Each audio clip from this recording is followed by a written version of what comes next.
ಈಗ ಯಾವ ಲಕ್ಷ್ಮಿಗೋಸ್ಕರ ನೀವು ವೇಟ್ ಮಾಡ್ತೀರಿ? ಇಲ್ಲ, ಎಲ್ಲ ಹೋಲ್ಸೇಲ್ ಆಗಿ ಬಂದ್ಬಿಟ್ಟಿದೆ, ಎಲ್ಲ ಸೇರಿ ಮಿಲನ ಬಂದಿರೋದು. ಹೌದಾ? ಮಿಕ್ಸ್ಚರ್ ಆಫ್ ಆಲ್ ಲಕ್ಷ್ಮಿ, ಎಲ್ಲವೂ ಮಿಲನವಾಗಿ ಬಂದಿರುವಂತ ಲಕ್ಷ್ಮಿ. Very nice. ಬಟ್ ಎಲ್ಲೋ ಹುಟ್ಟಿ ಎಲ್ಲೋ ಬೆಳೆದವ್ರನ್ನ ಇಡೀ ಜಗತ್ತಿನ ಮುಂದೆ ತಂದು ನಿಲ್ಸುತ್ತೆ. ಆ ರೀತಿ ಇಡೀ ಜಗತ್ತಿಗೆ ಪರಿಚಯ ಆದವರಲ್ಲಿ ಇವರು ಕಲಿಯುಗದ ಈ ಕೃಷ್ಣನಿಗೆ ಇಡೀ ಕರ್ನಾಟಕನೇ ಅಭಿಮಾನಿ. ನಟನಾಗಿ ಹಿರಿತೆರೆ ಎರಡೂ ಕಡೆ ರಾರಾಜಿಸಿ ನಿರ್ದೇಶಕರಾಗಿ ಕನ್ನಡ ಜನತೆಯ ಮನ ಗೆದ್ದಿರುವಂತಹ ಈ ಡಾರ್ಲಿಂಗ್ ಕೃಷ್ಣನ ಬರಮಾಡ್ಕೊಳ್ಳೋಣ.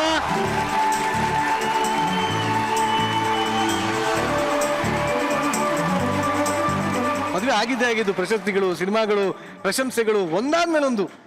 ಒಂದ್ ಮನೆಗೆ ಲಕ್ಷ್ಮಿ ಬಂದ್ರು ಅಂತಾರಲ್ಲ, ಆತರ ಏನಾದ್ರು ಅನಿಸ್ತಾ ಇದೆಯಾ? ಮಹಾಲಕ್ಷ್ಮಿ ಬಂದಿದ್ದಾರೆ. ಮಹಾಲಕ್ಷ್ಮಿ. ಈಗ ಈ ಮಹಾಲಕ್ಷ್ಮಿ ಇನ್ನ ಏನೇನ್ ಲಕ್ಷ್ಮಿ ಆಗೋದಕ್ಕೆಲ್ಲ ಕಾಯ್ತಾ ಇದ್ದಾರೆ ಜನ. ಏನು ಕಾಯ್ತಲಿಕ್ಕೆ ಅಂದ್ರೆ ಇವಾಗ ಲಕ್ಷ್ಮಿಗಳಲ್ಲಿ ಸಾಕಷ್ಟು ಲಕ್ಷ್ಮಿಗಳಿದೆ. ಧನಲಕ್ಷ್ಮಿ, ಗಜಲಕ್ಷ್ಮಿ, ಸಂತಾನ ಲಕ್ಷ್ಮಿ, ಅದೃಷ್ಟ ಲಕ್ಷ್ಮಿ, ಏನೋ ಒಂದಷ್ಟು ಲಕ್ಷ್ಮಿಗಳಿದೆ. ಈಗ ಯಾವ ಲಕ್ಷ್ಮಿಗೋಸ್ಕರ ನೀವು ವೇಟ್ ಮಾಡ್ತೀರಿ? ಇಲ್ಲ, ಎಲ್ಲ ಹೋಲ್ಸೇಲ್ ಆಗಿ ಬಂದ್ಬಿಟ್ಟಿದೆ, ಎಲ್ಲ ಸೇರಿ ಮಿಲನ ಬಂದಿರೋದು. ಹೌದಾ? ಮಿಕ್ಸ್ಚರ್ ಆಫ್ ಆಲ್ ಲಕ್ಷ್ಮಿ, ಎಲ್ಲವೂ ಮಿಲನವಾಗಿ ಬಂದಿರುವಂತ ಲಕ್ಷ್ಮಿ. Very nice. ಬಟ್ ಹೇಳಿ ಕೃಷ್ಣ, ಇಷ್ಟು ವರ್ಷದ ಸಿನಿ ಜರ್ನಿಯಲ್ಲಿ ಸದಾ ನೆನಪಲ್ಲಿ ಉಳಿಯುವಂತ ಕ್ಷಣ ಯಾವುದು? ಎರಡು, ಒಂದು ಲವ್ ಮಾಕ್ಟೇಲ್ ಗೆದ್ದಿದ್ದಂತ ರೀತಿ, ಇನ್ನೊಂದು ರವಿ ಸರ್ರೇ ಫೋನ್ ಮಾಡಿ ನನಗೆ ವಿಶ್ ಮಾಡಿದ್ರು. ಲವ್ ಮಾಕ್ಟೇಲ್ ನೋಡಿ ಆ ಚಿತ್ರದ ಬಗ್ಗೆ ತುಂಬಾ ಹೊಗಳಿದ್ರು. ಅಂದ್ರೆ ರವಿ ಸರ್ ಹೊಗಳಿದ್ದಾರೆ ಅಂದ್ರೆ ಅದೊಂದು ತುಂಬಾ ದೊಡ್ಡ ಅವಾರ್ಡ್ ಇದ್ದಂಗೆ. ಸೊ ಅದು ನನಗೆ ತುಂಬಾ ಮೆಮೊರಬಲ್ ಇಲ್ಲಿವರೆಗೂ. ಸೊ ಇವತ್ತು ನೀವು ಈ ಒಂದು ಸಕ್ಸಸ್ಫುಲ್ ಜಾಗದಲ್ಲಿ ಇರೋದಕ್ಕೆ ಕಾರಣ ಅಂತ ಹೇಳೋದಾದ್ರೆ ಯಾರು?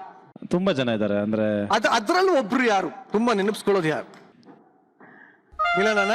Very nice. So sweet. ನಂಗೆ ಏನು ಮಾಡಕ್ಕಲ್ಲ, ಹೆಂಡತಿ ಮುಂದೆ ಇದ್ದಾಗ ಹೇಳಲೇಬೇಕಾದಂತ ಪರಿಸ್ಥಿತಿನ ಅಥವಾ ಇಲ್ಲ? ಅಂದ್ರೆ ಎಲ್ಲರದು ಒಂದು ಅವ್ರದೇ ಆದ ಒಂದು ಕಾಂಟ್ರಿಬ್ಯೂಷನ್ ಇದೆ. ಬಟ್ ಮಿಲನ್ ಅದು ಡೆಫಿನೆಟ್ಲಿ ಸ್ವಲ್ಪ ಜಾಸ್ತಿನೇ ಇದೆ. ಈಗ ಕೃಷ್ಣ ಅವರ ಸುಮ್ಮನೆ ಒಂದು ತಮಾಷೆ ಕೇಳಬೇಕು ಅಂತ ಅನ್ಕೋತೀನಿ. ಮಿಲನ ಅವ್ರಿಗೆ ನೀವೇ ಏನಾದ್ರೂ ಒಂದು ಅವಾರ್ಡನ್ನ ಸೃಷ್ಟಿಸಿ ಕೊಡೋದಾದ್ರೆ ಯಾವ ತರ ಒಂದು ಅವಾರ್ಡನ್ನ ಕೊಡ್ತೀರಾ?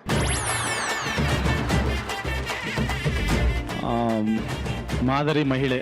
ಅಲ್ಲ, ಇನ್ನು ಧೈರ್ಯವಾಗಿ ನೀವು ಇಷ್ಟಪಟ್ಟಿದ್ದ ಅವಾರ್ಡ್ ಕೊಡ್ಬೋದು, ಏನ್ ತೊಂದರೆ ಇಲ್ಲ. ನಾನಿದ್ದೀನಿ, ನನ್ನ ಜೊತೆ ಇಡೀ ಕರ್ನಾಟಕ ಇದ್ದಾರೆ. ಅಲ್ಲ, ಅದೇ ಮಾದರಿ ಮಹಿಳೆ ಚೆನ್ನಾಗಿದೆ. ಮಾದರಿ ಮಹಿಳೆ ಯಾಕೆ ಅಂದ್ರೆ ಅವರು ಅಷ್ಟು ಸಪೋರ್ಟಿವ್ ಆಗಿರ್ತಾರೆ. ಆಮೇಲೆ ಲಿಮಿಟೆಡ್ ಇಲ್ಲ ಅವ್ರದ್ದು ಥಾಟ್ಸ್. ಅಂದ್ರೆ ಲಿಮಿಟ್ಲೆಸ್ ಅವಾರ್ಡ್. ಲಿಮಿಟ್ಲೆಸ್ ಮಾದರಿ ಲಿಮಿಟ್ಲೆಸ್ ಮಹಿಳೆ ಅವಾರ್ಡ್ ನ ಕೃಷ್ಣ ಅವರು, ಮಿಲನ ಅವರು ಕೊಡ್ತಾ ಇದ್ದಾರೆ. ನಿಮಗೆ ಸಂತೋಷ ಇದೆಯಾ ಈ ಒಂದು ಅವಾರ್ಡ್ ಇಂದ? ಮಾದರಿ ಇಲ್ಲೇ ಬಂದ್ಬಿಡಿ. ಇಲ್ಲ, ಮಾದರಿ ಓಕೆ. ಪ್ಲೀಸ್ ವೆಲ್ಕಮ್ ನಮ್ಮ ನಿಮ್ಮೆಲ್ಲರ ಪ್ರೀತಿಯ ಮಿಲನ ಮಾದರಿ ಲಿಮಿಟ್ಲೆಸ್.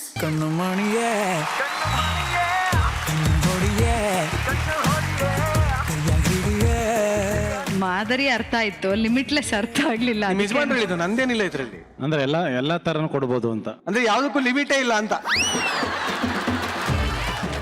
ಮಾತಿಗೆ ಲಿಮಿಟ್ ಇಲ್ಲ, ಯಾವ್ದಕ್ಕೂ ಇಲ್ಲ. ಖರ್ಚಿಗೆ ಲಿಮಿಟ್ ಇಲ್ಲ, ನಿದ್ದೆಗೆ ಲಿಮಿಟ್ ಇಲ್ಲ. ಇದು ಈ ತರ ಅವಾರ್ಡ್ ಆಯ್ತು. ಈಗ ಅರ್ಥ ಆಗ್ತದೆ ಇದು ಈ ತರ ಅವಾರ್ಡ್ ಅಂತ. ಅವಾಗ್ಲೇ ಅದೇ ಕನ್ಫ್ಯೂಸ್ ಆದೆ. ಲಿಮಿಟ್ಲೆಸ್ ಅಂದ್ರೆ ಇದು ಮಾತು, ಖರ್ಚು, ನಗು ಇದೆಲ್ಲ ಲಿಮಿಟ್ಲೆಸ್ ಅಂತ ಯಾವಾಗ್ಲೂ ಹೇಳ್ತಾರೆ. ಆಕ್ಚುಲಿ ಎಲ್ಲರೂ ಲಿಮಿಟ್ ಅಲ್ಲೇ ಬದುಕ್ತಾ ಇರ್ತಾರೆ. ಲಿಮಿಟ್ಲೆಸ್ ಇರೋದು ಒಂಥರ ಅದು ಒಂಥರ ಅದೃಷ್ಟನೇ. ಖುಷಿ ಆಗ್ತಾ ಇದೆ. ಅಂದ್ರೆ ಯೂಶಲಿ ಈಗ ನೀವುಗಳೇ ಎಲ್ಲ ಕೇಳ್ತಿರ್ತೀರಾ, ಮದ್ವೆ ಆದ್ಮೇಲೆ ಹೆಂಗಿದೆ, ಮದ್ವೆ ಆದ್ಮೇಲೆ ಆತರ ಅವಾರ್ಡ್ ಎಲ್ಲ ಕೊಡ್ತಿದ್ದಾರೆ ಅಂದ್ರೆ ಖುಷಿನೇ ಅಲ್ವಾ? ಕೃಷ್ಣ ಅವರೇ, ನಿಮ್ಮ ಪರ್ಮಿಷನ್ ಇಂದ ತಗೊಳ್ಳಿ, ಮಾದರಿ ಲಿಮಿಟ್ಲೆಸ್ ಮಹಿಳೆ ಅವಾರ್ಡ್ ನಿಮ್ ಕೈಯಲ್ಲಿದೆ. ಇದನ್ನ ಇಟ್ಕೊಂಡು ಫುಲ್ ಬಿಲ್ಡಪ್ ಅಲ್ಲಿ ಹೆಂಗ್ ಸ್ಪೀಚ್ ಕೊಡ್ತೀವಿ ನೋಡಿ. ಈ ಅವಾರ್ಡ್ ಬಂದಿರೋದಕ್ಕೆ ಅವಾರ್ಡ್ ಹೆಸರು ಹೇಳ್ಬೇಕು ನೀವು. ಮಾದರಿ ಲಿಮಿಟ್ಲೆಸ್ ಮಹಿಳೆ ಅವಾರ್ಡ್ ಕೊಟ್ಟಿರೋ ಅಂತ ಕೃಷ್ಣ ಅವ್ರಿಗೂ, ಅದಕ್ಕೆ ಉತ್ತೇಜನ ಕೊಟ್ಟಿರೋ ಅಂತ ನಿರಂಜನ್ ಅವ್ರಿಗೂ, ಚಿತ್ತಾರ ಅವ್ರಿಗೂ ಥ್ಯಾಂಕ್ ಯು. ಎಲ್ಲ ಹೆಂಗಸರು ಕೂಡ ಇದೇ ರೀತಿ ಅವ್ರವ್ರ ಗಂಡನ ದುಡ್ಡನ್ನ ಲಿಮಿಟ್ಲೆಸ್ ಆಗಿ ಖರ್ಚು ಮಾಡಿ ಲಿಮಿಟ್ಲೆಸ್ ಆಗಿ ಖುಷಿಯಾಗಿರಿ.